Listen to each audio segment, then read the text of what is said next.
2026-27 ఆర్థిక సంవత్సరానికి రామగుండం కార్పొరేషన్ 248 కోట్ల 66 లక్షల అంచనా బడ్జెట్కు పాలకవర్గం ఆమోదం తెలిపింది. కార్పొరేషన్ కార్యాలయంలో జరిగిన మొదటి బడ్జెట్ సమావేశంలో సభ్యులందరూ ఏకగ్రీవంగా ఆమోదించారు. బడ్జెట్లో మౌలిక సదుపాయాలు, త్రాగునీరు, వీధి దీపాలు, కాంట్రాక్ట్ ఉద్యోగుల కొనసాగింపు వంటి అంశాలు ప్రాధాన్యత పొందాయి. మేయర్ మహంకాళి స్వామి కార్పొరేషన్ ఆదర్శంగా తీర్చిదిద్దేందుకు సమన్వయంతో పనిచేయాలని సూచించారు.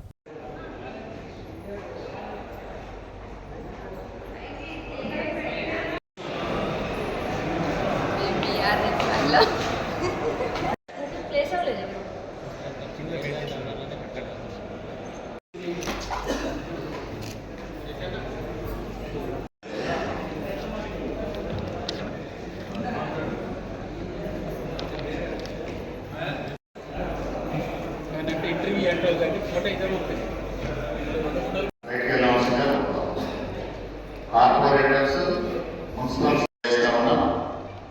మన పాలకవర్గం ఎన్నికైన నెల రోజులు గడిచింది.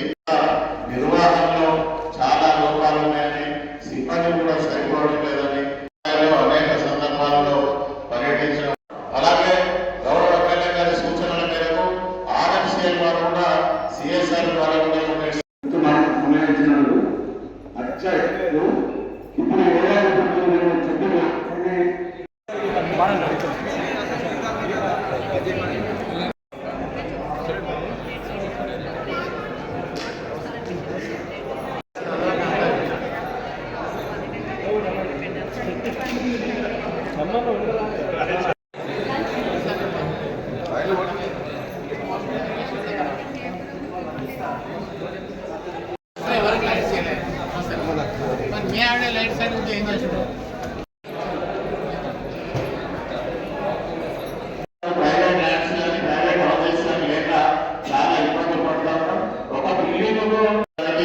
అధికారులందరితో కార్పొరేటర్లందరితో కలిసి దాన్ని చర్యలు తీసుకునడంలో జరుగుతాం.